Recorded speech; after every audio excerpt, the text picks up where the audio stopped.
Ladies and gentlemen, good day and welcome to Cyient DLM Limited Q4 FY25 earnings conference call. As a reminder, all participant lines will be in the listen-only mode, and there will be an opportunity for you to ask questions after the presentation concludes. Should you need assistance during the conference call, please signal an operator by pressing the star, then 0 on your touchtone phone. I now hand the conference over to Mr. Krishna Bodanapu, Executive Vice Chairman and Managing Director. Thank you, and over to you, sir. Thank you. Good evening, ladies and gentlemen. I am Krishna Bodanapu, Non-Executive Chairman of Cyient DLM, and welcome to our earnings call for this quarter. Present with me on the call are our CEO, Mr. Anthony Montalbano, and our CFO, Mr. Srinivas Kulkarni. Today, we will be covering the quarter 4 and the full year performance for the financial year 2025. Before we begin, I would like to mention that some of the statements made in today's call may be forward-looking in nature and may involve risks and uncertainties. A detailed statement in this regard is available on our investor website, which has been posted on our website. We are 2 quarters into the acquisition of Altec, and I'm happy to report that the integration is now fully complete. Our reporting is now seamless, and so are the operations and the customer-facing functions. Reciprocal tariffs move by the United States government is offering several opportunities for us, and many OEMs are showing interest in engaging with us and want to take advantage of our manufacturing presence in the US. In our last call, we explained about the revenue mix change to start showing up from Q4. As a result, our margin profile is changing, and the same is reflected in our Q4 performance. I'm happy to announce that we will be reporting double-digit margins in this quarter, and we see a line of sight to continue these levels of margins going forward. Higher tariffs imposed by the US on China is opening up new opportunities for us, and several OEMs are looking at electronic manufacturing suppliers in India, and we are well positioned into tapping into these opportunities. We have made inroads through discussions with several key OEMs. While it is an exciting opportunity, we're also mindful of several economic uncertainties in the form of supply chain vulnerability that can happen in the short term. The industry continues to face disruption in global supply chains, with geopolitical tensions, trade restrictions, and such impacting the availability of critical components and decision-making of new program launches by the OEMs. We are tackling these uncertainties by adopting a multifaceted approach. Actions that we are taking include diversifying our supply chain by reducing dependency on a single country for raw materials and components, leveraging governmental policies such as the PLI scheme in India and subsidies in setting up new facilities, expanding in the domestic market to create a good order inflow against the economic fluctuations in the rest of the world, etc. I also want to acknowledge that the financial year was a bit of a challenge for us from a backlog perspective. While backlog has been down this year, we are very confident of building this back up into the new year since we see a robust pipeline, and we are confident that the pipeline will start to convert into orders very, very quickly. We will have a soft start to the year, but having said that, looking at the pipeline and looking at what our customers are telling us, I'm confident we will have another good year ahead of us in FY26. As we step into the year with a series of opportunities and a set of challenges, I believe we are going to benefit greatly for the reasons that I articulated. The journey is both exciting and eventful, and thank you very much for being a part of this journey with Cyient DLM. I will now hand over the call to Anthony and Srini to provide more details on business and finance and the macroeconomic situation. Over to you, Anthony. Great. Thank you, Krishna. So I'll start with just a bit on the business overview, and one topic that's been top of mind for many is the impact on U.S. tariffs on the EMS industry. This is something that we've obviously are thumb on the pulse in discussion with what we're seeing with our current clients, also what we're seeing with our key suppliers and supply chain, and as it continues to evolve, it appears to have really more of a China plus one continuation in terms of the trend on this, right? There's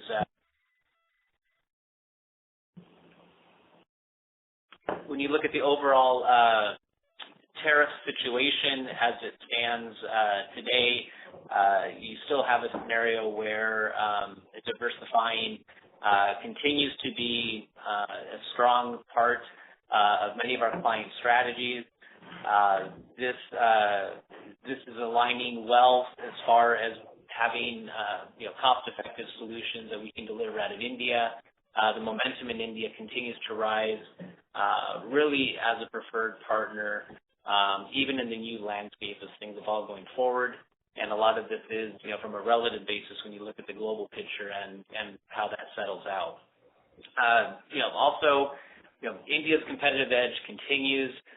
We continue to see, even throughout the whole fiscal year, right? We've seen continued momentum with not only the types of products, but just the complexity and depth of the types of products that we are manufacturing in India today. Some programs with new logos are in a space that provide, very complex programs, including, PCBA assemblies, wiring, electromechanical, extensive tests. So these types of solutions are very much cutting edge from a manufacturing perspective, regardless of location. So the India story holds very strong, and we continue to see that in our business and in our clients and in our pursuits. There's also, no question that the interest in the U.S. market is very high, and we currently are seeing a significant spike in opportunities in our location in Connecticut, and part of this is also due to the capabilities of that site. Part of the premise for that acquisition was to provide similar type of DNA that our clients may be used to from our operations in India, very similar DNA to what you would find in Connecticut. Really, high quality, low volume, high mix, mission and safety critical electronics, more of a focus in the medical and industrial aspects coming out of that location. And so, this really positions us very well, where even many of the new opportunities are coming from our current clients that we're supporting out of India, and we're now able to provide them,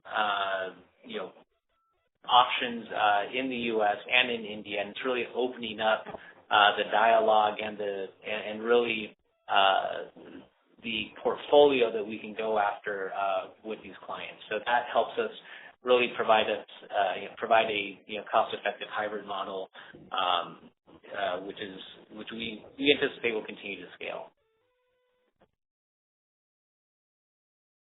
So when you look at our overall growth strategy, right, the core aspects of our business as we look ahead beyond the current environment, which continues to evolve, our core is still in India. This is where we have most of our facilities, most of our capability, and where we will continue to have a significant amount of our growth and investment.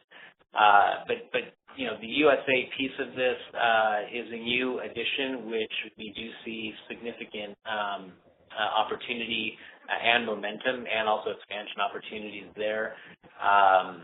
Again, this helps address some of the onshore proximity to our clients that like to have some of these more complex products closer to their R&D centers, and then also leverage that as products move through the life cycle into potential offshore cost-effective manufacturing that we can provide.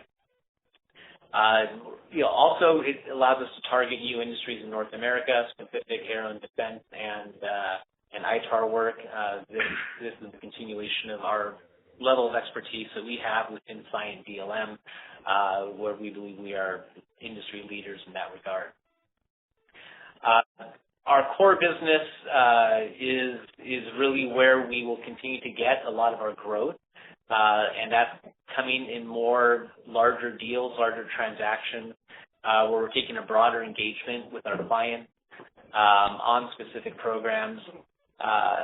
Also, the industry sectors are getting more diversified. So if you look at our business in our current fiscal year, and then you look ahead into what we look to deliver in our next fiscal year, FY26, we do see much more diversification in that, a little less dependent on aero and defense, and a greater share coming in other sectors, including industrial and medical in that regard.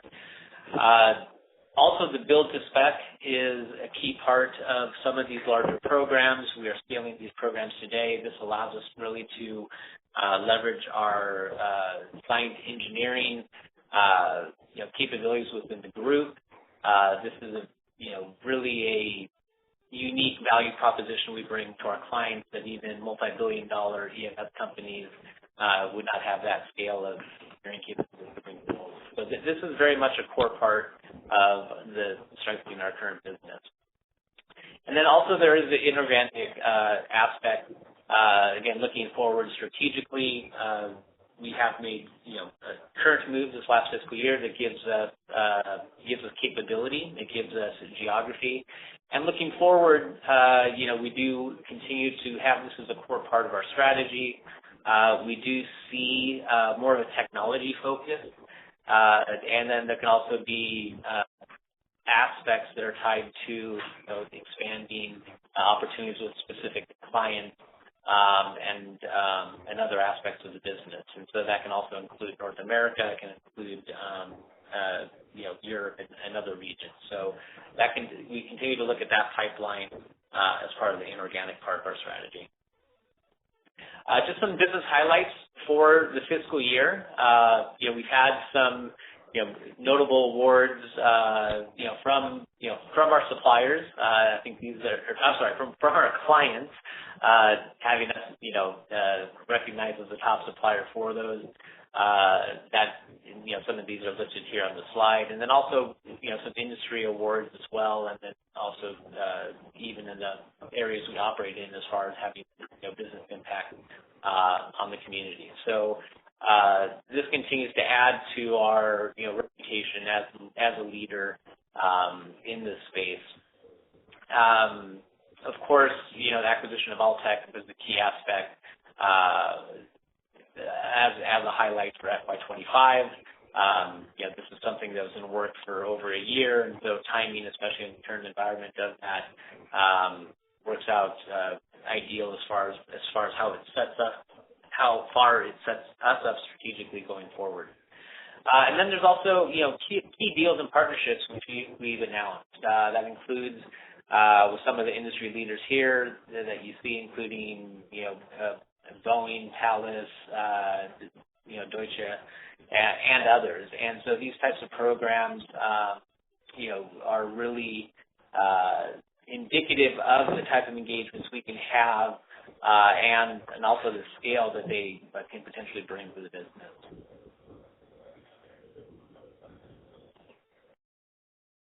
So one other key aspect, we've had really for some time a little bit of a unique position where the majority of our clients that make up our revenue are really what we call A-list multinational OEMs that are industry leaders. So our strategy for the most part has been to grow our business with these industry leaders. We make up a fraction of their spend, and expanding that portfolio can provide a significant growth and runway going forward. That said, adding new logos is a core part of that strategy. We don't need to add 10 logos a quarter or more like some other maybe higher volume or businesses that serve other sectors. But that being said, we are very proud of the 6 new logos that we brought on in FY25. All of these, of the 6, 5 of the 6 are very large multinational A-list companies that are really leading in their relative sector. One of them is a is bringing some new product and technology to market, and so that will also start to impact revenue even in this coming fiscal year. So these types of opportunities really pave the way going forward. Any one of these clients has the opportunity to be a $50 million plus a year type of client for us as we build and scale the business with them. So with that being said, let me turn it over to our CFO, Srinivas, to help address the finance updates. Thank you, Anthony. Good evening, everyone, and thank you for your interest in Cyient DLM. Thank you for joining the call today. Let me walk you through the financials of Q4 first and then the full year numbers as well, this being the full year as well as the quarter close. In terms of revenue for Q4, we are reporting a revenue of 4,281 million rupees, which signifies a growth of 18.3% year on year. We have an EBITDA of 574 million INR, which is a 50.9% growth year on year. And I'll explain some of the specifics in the coming slides. Our profit for the quarter is 310 million INR, which is a 36.5% growth year over year. And EBITDA in percentage terms is 13.4%, which is a 290 basis points growth year on year. And PAT percentage is 7.3%, which is a 96 basis points year on year. Now, these are the consolidated number. On a standalone basis, the revenue for the period is at 3,403 million INR, which is actually a degrowth of 5.9% year on year. Q4 margins are high due to a couple of one-off tailwinds that we received during the quarter. These are in terms of purchase price variance claims from customers, and those are not quarterly events, right? So from a quarterly sustainable number, we should take out about 250 basis points from these numbers to see where we will land in future at these volumes. Now, this profit is the highest profit we've had in the last 12 quarters ever since we've done an IPO.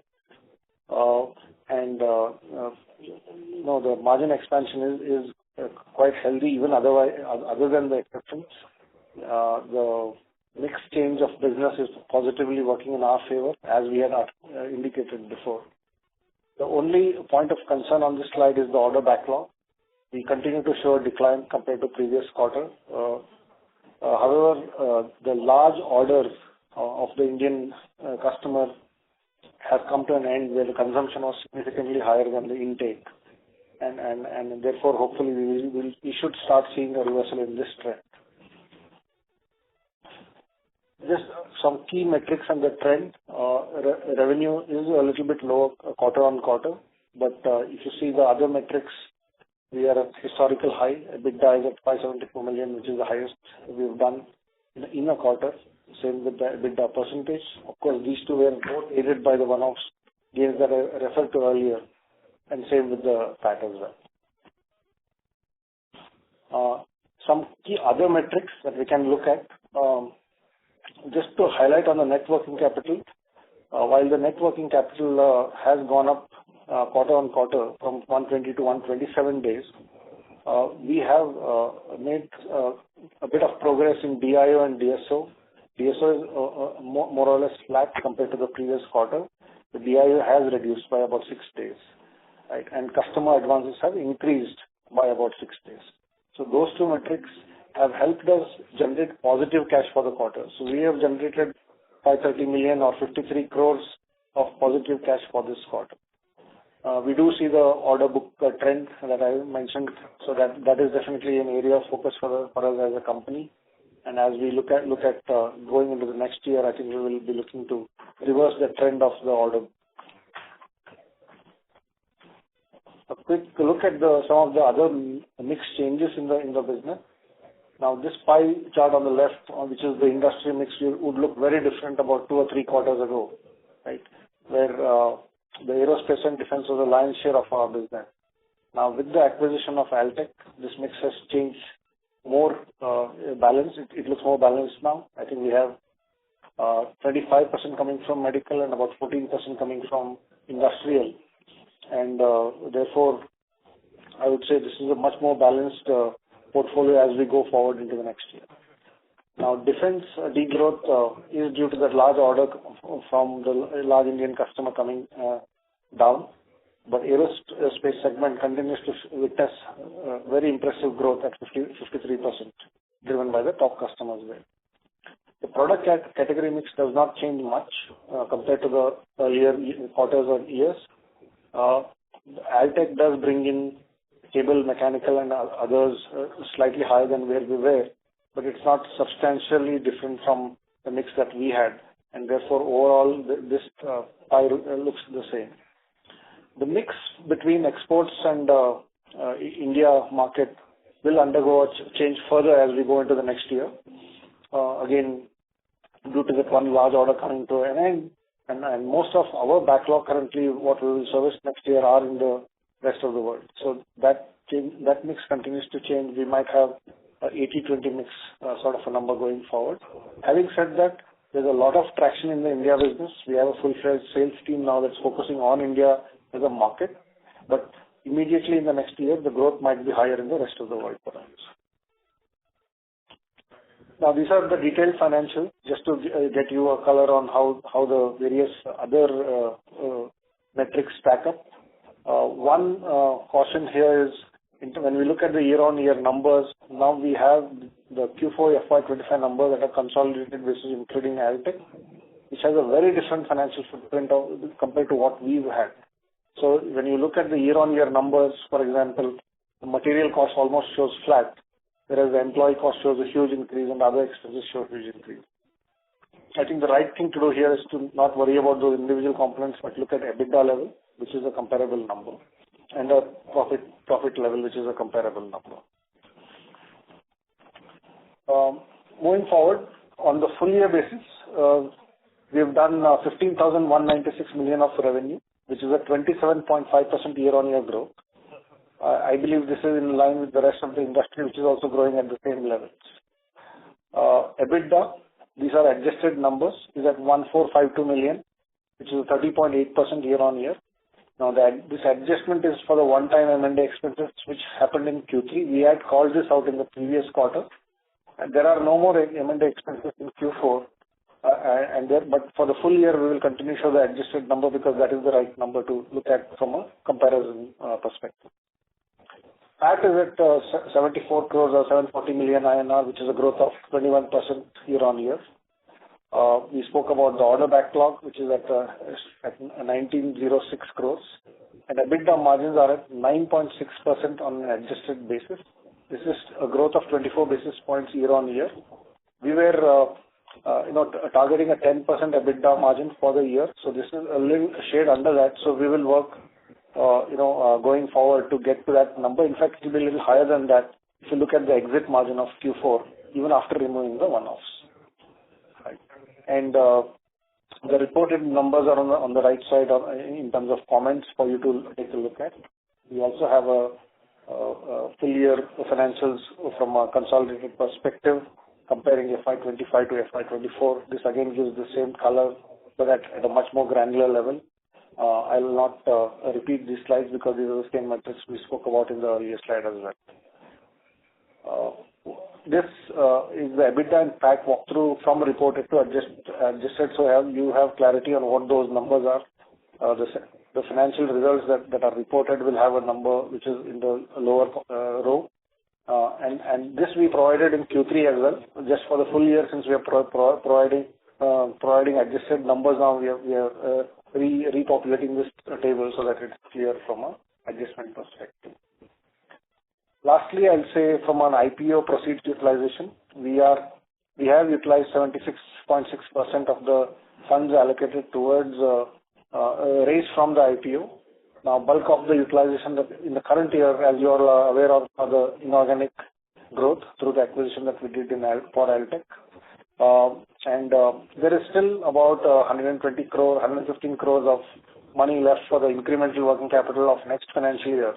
But the capex is the ones that is substantially underutilized, because we have not really spent a lot of money on CapEx in the last couple of years. And so we might take a year or two to sort of complete that. For now, I think this is compliant with what we had stated in the RHP, and the monitoring agency report is also tabled in front of you in the stock exchange websites. So with that, I sort of pause the presentation here, and we will take any questions you may have. Thank you very much. We will now begin the question and answer session. Anyone who wishes to ask a question may press star and 1 on their touchtone telephone. If you wish to remove yourself from the question queue, you may press star and 2. Participants are requested to use handset while asking a question. Ladies and gentlemen, we will wait for a moment while the question queue assembles.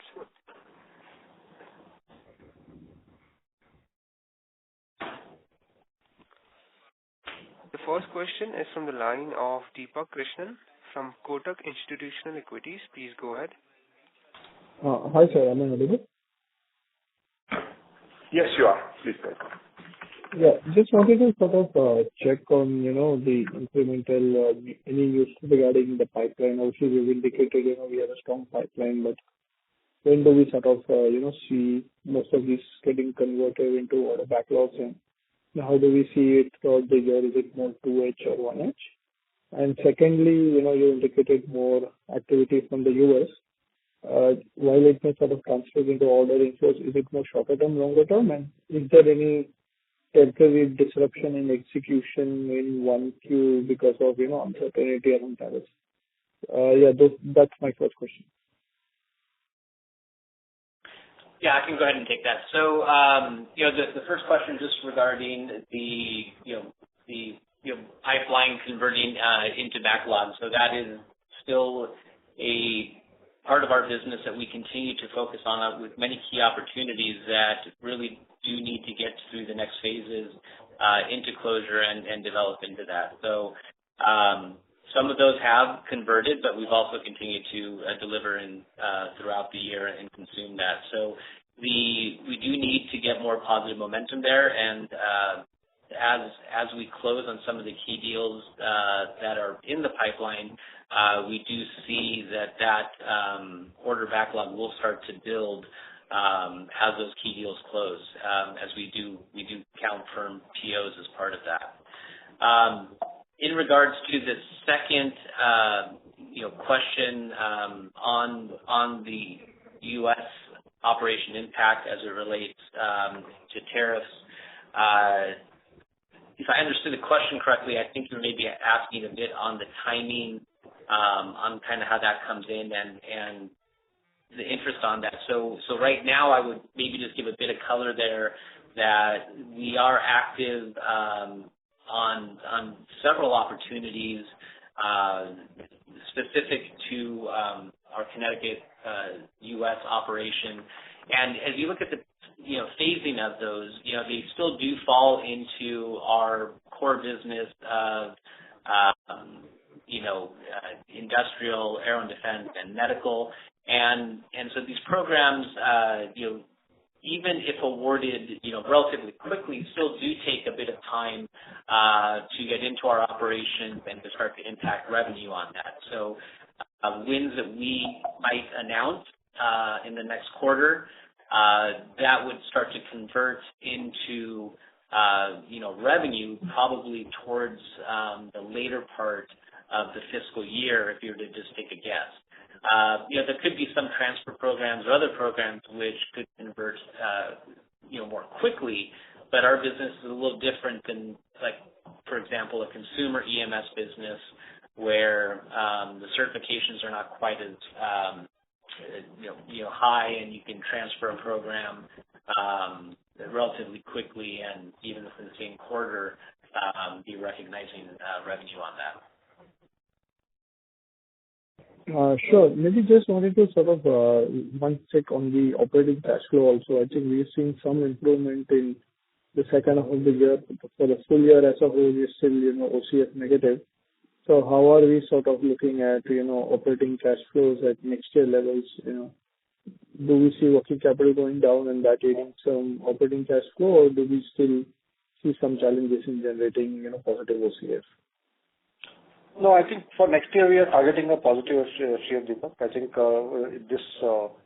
I think there are several initiatives we are taking on DSO, DIO, as well as DPO, which are all playing out well now, and therefore we saw that impact in H2. So we're quite confident of continuing that momentum as we go into the next year. So we will see a positive cash next year. Sure. Maybe just one final question. Any incremental upside that you're seeing from the European increased spending on defense? Are we sort of potentially looking at more deals in the pipeline there? Anything, or it's more, more normal business as course? So if the question was regarding the incremental growth in the pipeline from European clients, is that correct? Because that actually from European defense specifically. Yes. So actually we do have significant traction.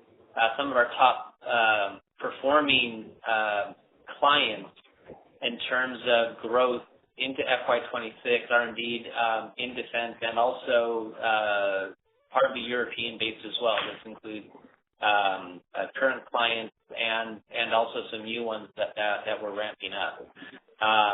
So today, our client base is primarily outside of the one large contract that we've just finished out this last quarter. The majority of our business does come out of Europe and the U.S.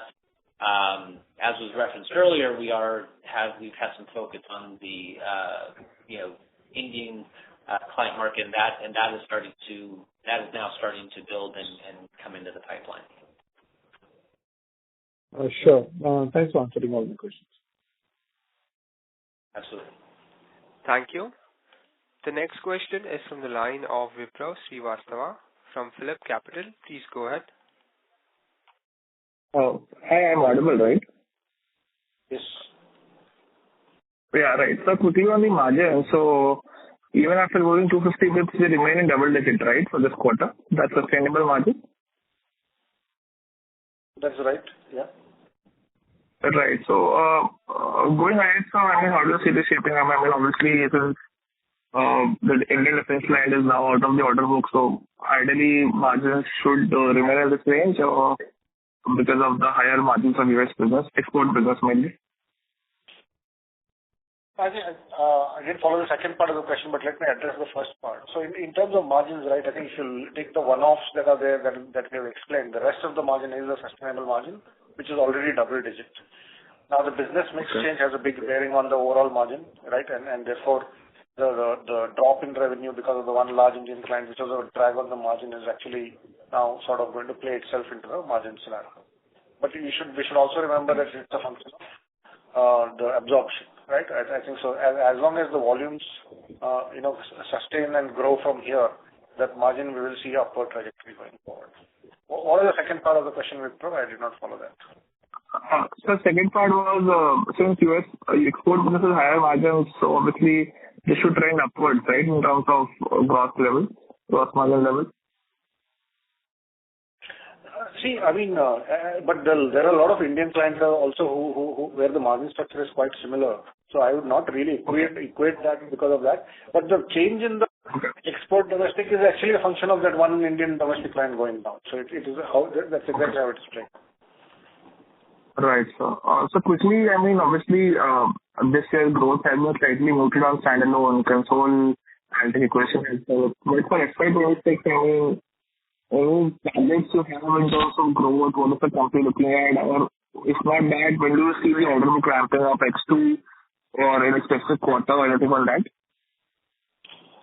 Yeah, look, I think we definitely don't want to give a guidance right now. I think we have sort of refrained from giving guidance even in the past 2 years when the predictability was actually a little bit higher.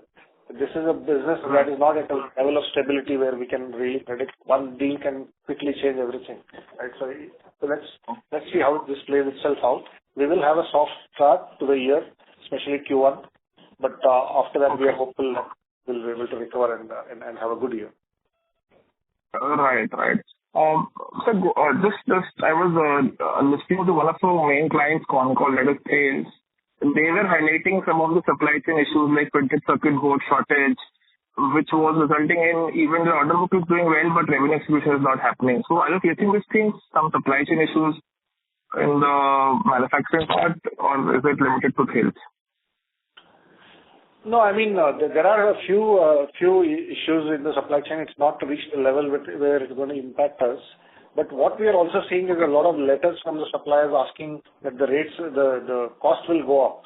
And this is a direct sort of reaction to the tariff situation that we see right now.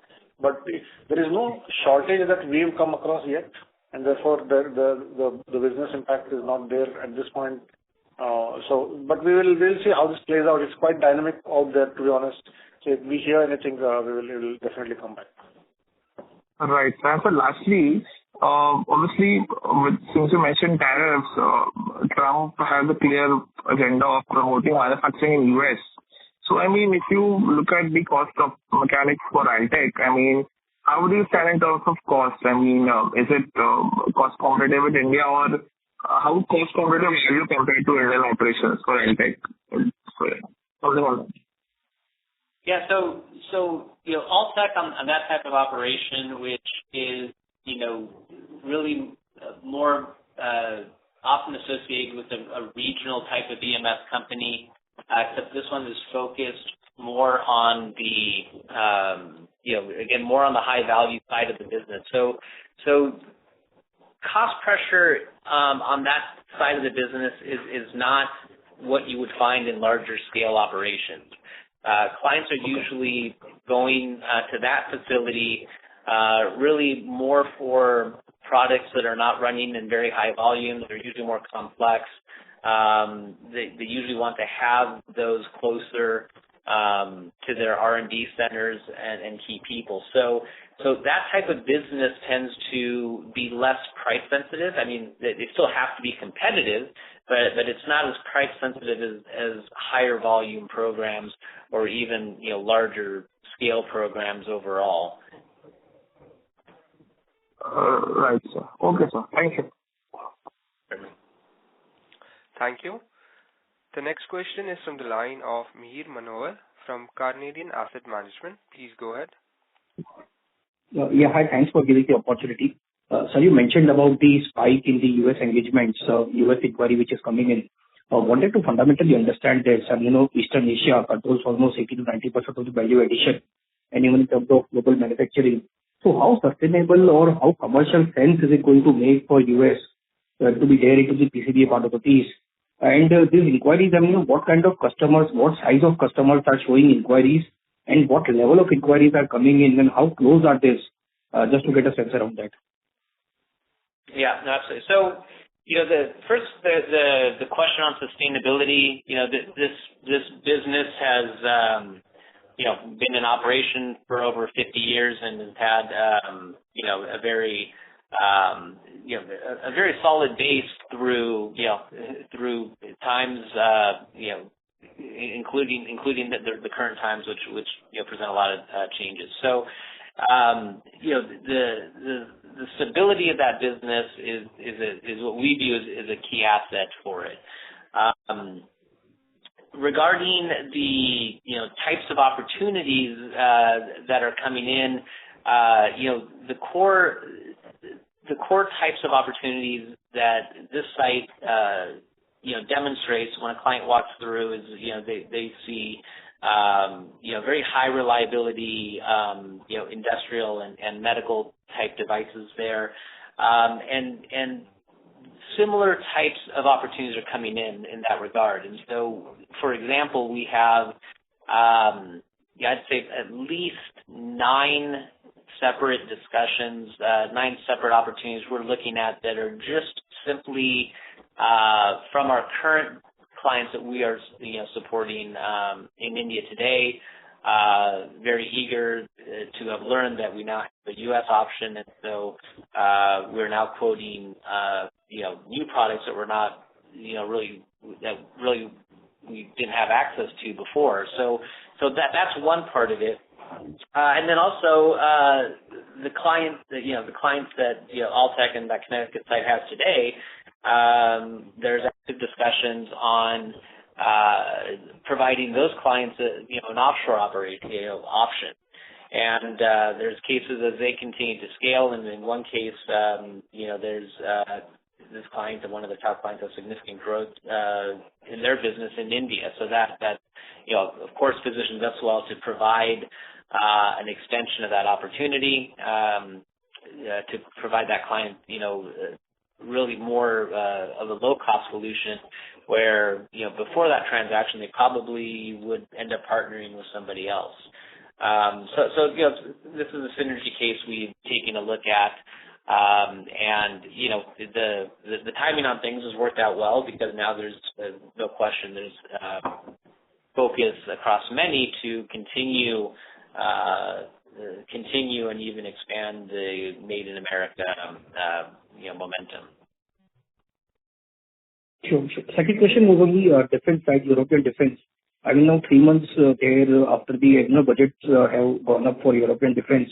What are the actual inquiries that we are seeing from our European customers with respect to the defense manufacturing in Europe, and then the benefiting us? Yeah, so that's absolutely spot on. There's been some recent announcements regarding this defense. I think even in the last 10 days, there's been some notable headlines. But we've actually been seeing, really for the past fiscal year, very robust growth on that sector, on defense, and then even on European defense, just with our clients there. So, and this has been also a focus for us on a couple of key opportunities. As that business grows, those clients, they've gone through, they've looked at their supply chains and done consolidation activities, and we've been very aggressive on those and have done quite well, and that's actually what's driving good growth for us on some of our existing accounts. And we've also had some new accounts come in that regard too. We've had 2 key new accounts come in that sector that we might not have had access to before. Sure. So are we seeing increasing conversations after February, or is that happening, or is it not happening till now? I would say it's probably hard to pinpoint too many specific post-February. I think most of this has really been ongoing, and so the headlines come, and then the dialogue and impact it usually follows that. But so far the message I'd share is that this has been we've seen this as an ongoing trend and positive impact of our business this last fiscal year. If I take a look at our top 5 growth clients year on year, 2 of those are again in that sector. Sure, understood. And last question was on the order book. Now, when we see order book close to 1,900 crores of order book, at the start of the year we had 2,100 crores. We executed 1,500, 1,600 crores. This is including the acquisition. But generally considering our order book is like 18 months kind of a visibility. Now, does it mean that for this particular financial year, FY26, given the fact that at the start of the year our order book visibility is limited, so consequently we will end up reporting a flattish kind of a growth for FY26 versus FY25? Is that a reasonable understanding to have, or will we have an order book show up very soon, either in 1Q or 2Q, and that will help us for the full year? Some clarity around that will be really helpful.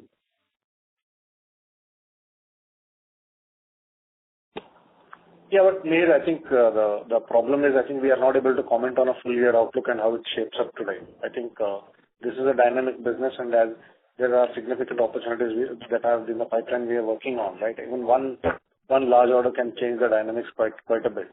Yeah, I mean, obviously you can make some model. If nothing plays out in that regard, then there is a certain view. But I mean, we are all working hard to sort of convert some of those, and therefore it's not prudent to comment at this point. We don't want to give out a full year number. We don't know how the year will shape up. It will be a soft start to the year. I think that's the expectation we want to set. But having said that, I think there's also point about the pipeline being very strong and there are several opportunities, and especially now with the change dynamics where we have the U.S. manufacturing operations to us at our disposal. I don't think we could have timed that any better, right, in terms of acquisition and having a presence there locally. So all these conversations are pointing towards, a hybrid model being the most effective model as we go into the next year. So, yeah, I mean, look, if you take a static view, then there is a point of view on how the year will be. But if you look at the dynamic view of how the world changes and how we can change, I think there is a different view. So we'll refrain from giving out a full year number. But yeah, I mean, from where we see, I think things look very promising. Sure. Yeah. Yeah, that's it from my side. Thank you.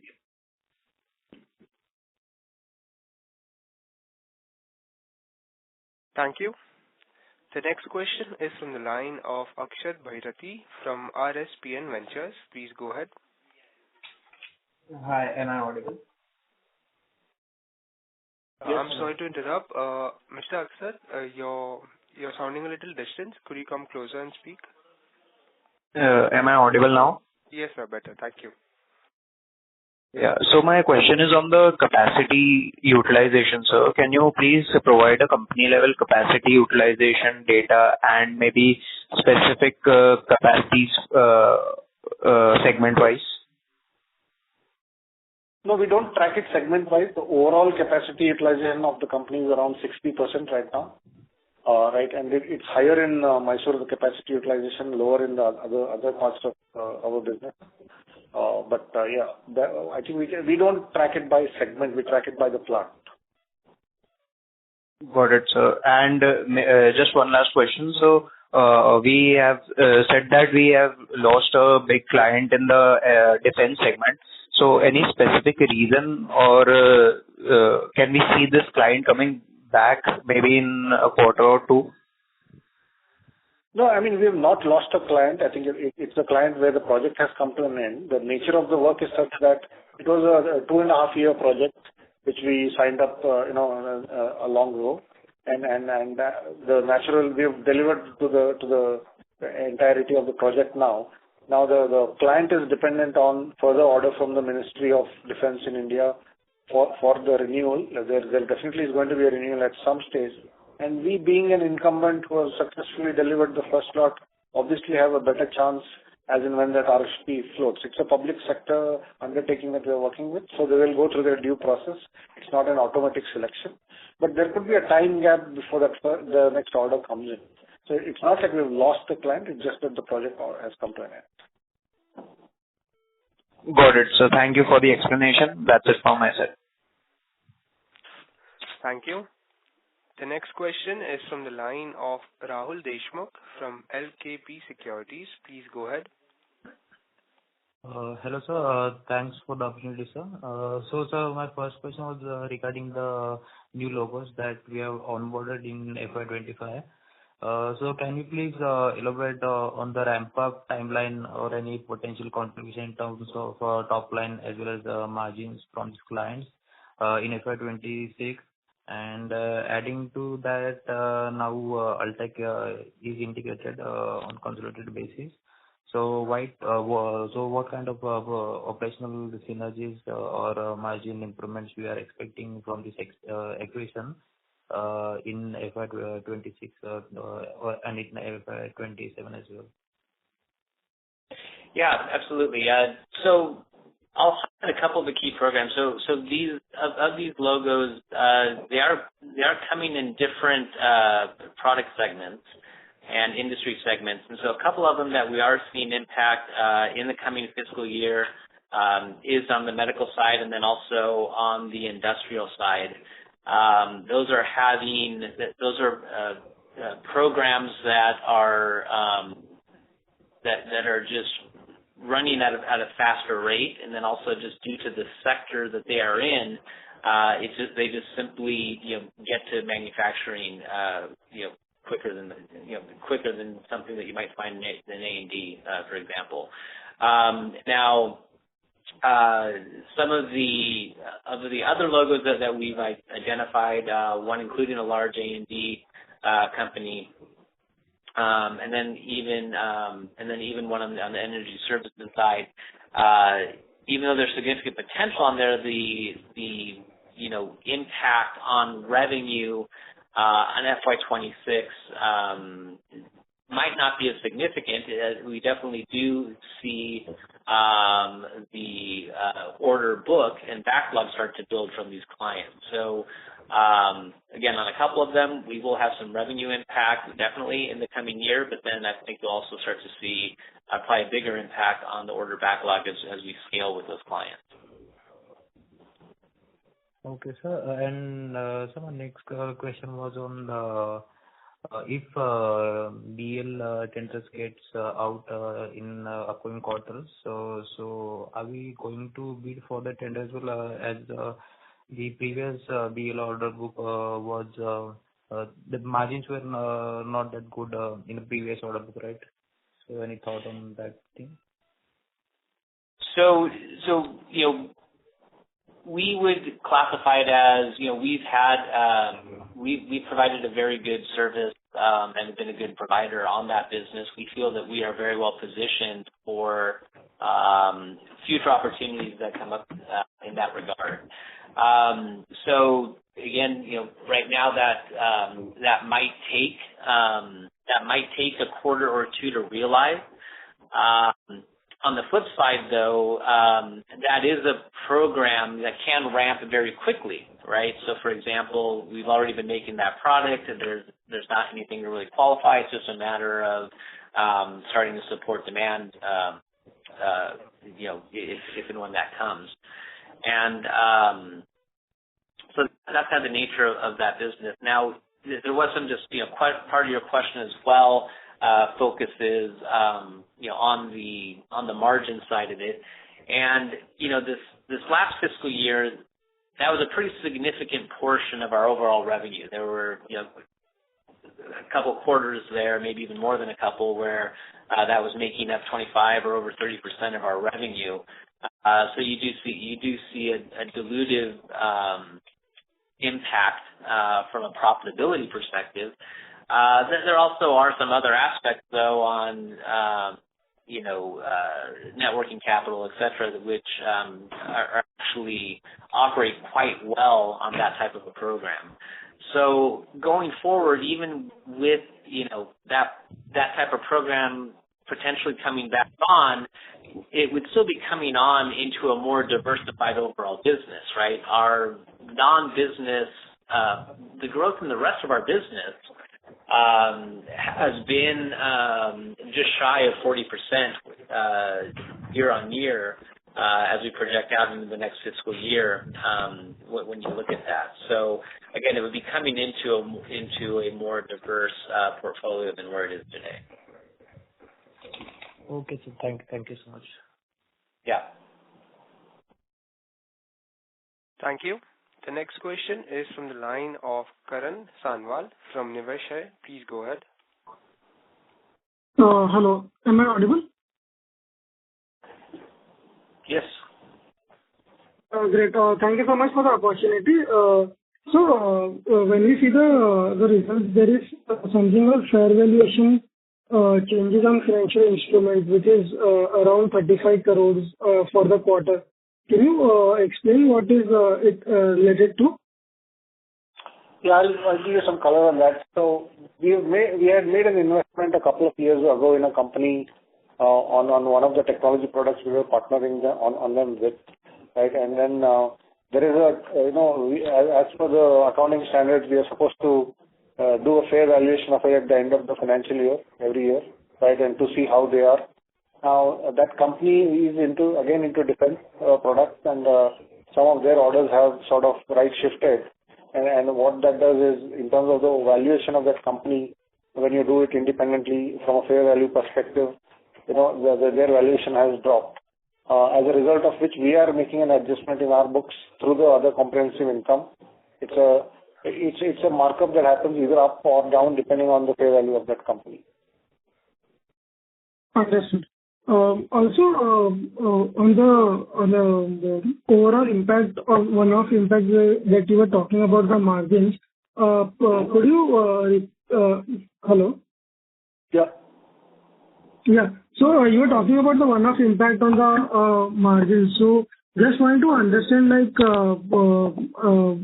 could you repeat the same? And also, on the sustainability of the margin, you said it would be about around a double-digit number. So it can be taken on the consolidated level, right?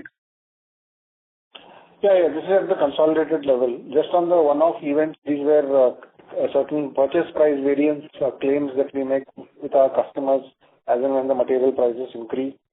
Some of those we take into the P&L only after receipt, which is what we did in this case. I think we've raised the claim and the customer. There is a bit of a negotiation that goes on because it's not very straightforward, but we were able to convince that we have the right to these claims, and those all came in Q4. Typically, these get spread out during the year as well in many times. But in this quarter, we had a very higher level of those claims coming in and impacting the margins positively.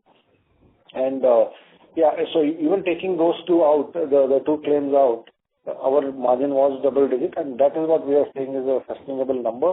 There will be seasonality within the year. I'll caution this. On a full year basis, we will be at double digit. Because we have a soft start to the year, you might see lower margins in Q1, but as the year picks up, we will do it. I think it's exactly how it's played out in the current year as well, and the same thing will repeat next year. So on a full year basis, it is around 10 to 12% is what you're saying, right? I'll just stop at double digit. Yeah, but you're right. It should be around that. No problem. Thank you so much. Thank you. Ladies and gentlemen, the next participant will be the last in terms of Q&A session. It's from the line of Rajit Agarwal from Nilgiri Investment. Please go ahead. Hello. Good evening, sir. My question is related to the interest cost. So on a consolidated level, whereas the debt has gone up by almost 100%, we've seen the interest cost remaining almost flat. Is it because the additional debt is in dollar terms? And if yes, then could you share the repayment structure of this loan and what will be the cost of this loan? Yeah, you're right. Actually, I think we had funded part of the acquisition through the debt as well, right? And this is a dollar debt, and the interest rates are quite attractive. It's linked to the SOFR rates, right? And other than this, I think our working capital and other loans have also come down. So from a quarter-on-quarter perspective, you may not see a big increase in the finance cost, even though the debt levels have gone up. It's a long-term debt. There is, in fact, a moratorium of 1 year after which the payment starts, but the interest is there in the first year itself, which is already accounted for in the books. Right. So for FY26, will it, I presume the interest cost will be similar, or do you foresee that going up? No, I don't think it will go up for sure. In fact, we should see a reduction in the interest cost because we have restructured a lot of the loans. Right? We are now relying more on the PSP loans as compared to the working capital loans. That has brought down the interest rates because we are also a net exporter in terms of the overall mix of the business as well. So we are taking advantage of that mix change, and that will help the treasury activity in terms of lowering the overall interest cost. Right, so that's very helpful. And the last question is related to your top customers. So will it be possible for you to share the contribution from top 2 and top 5 customers to the overall revenue? Yeah, the top 5 hasn't changed. I think our top 5 is roughly 80% of our business, and that will continue even next year. And that, takes out the defense customer as well. Yes. And even then, the top 5 will continue to contribute about 80%. That is right. They have the acquisition also has a similar mix to what we have. So the top 5, 80%, that composition doesn't change much. Okay. Thank you, sir. That's all from my side, and best of luck. Thank you. Thank you. Ladies and gentlemen, that was the last question for today's conference call. I would now like to hand the conference over to Mr. Krishna Bodnapu for closing comments. Thank you very much, and thank you everyone for your time this evening. As we discussed, we had a strong end to the year. Of course, we do have a few challenges, but more importantly, a lot of opportunity ahead of us. We're working hard towards making sure that we maximize the opportunity which of course starts with building a robust order book. We are on path to do that. We are on course to do that through the course of the year. Like Srini said, we will have a little bit of a soft start to the year, but that's not unlike any other year previously. So we're quite confident that overall we will have a good year like the previous years. Once again, thank you very much for your support, and we will again speak at the end of next quarter. Thank you. Thank you. On behalf of Cyient DLM Limited, that concludes this conference. Thank you for joining us, and you may now disconnect your lines. Thank you.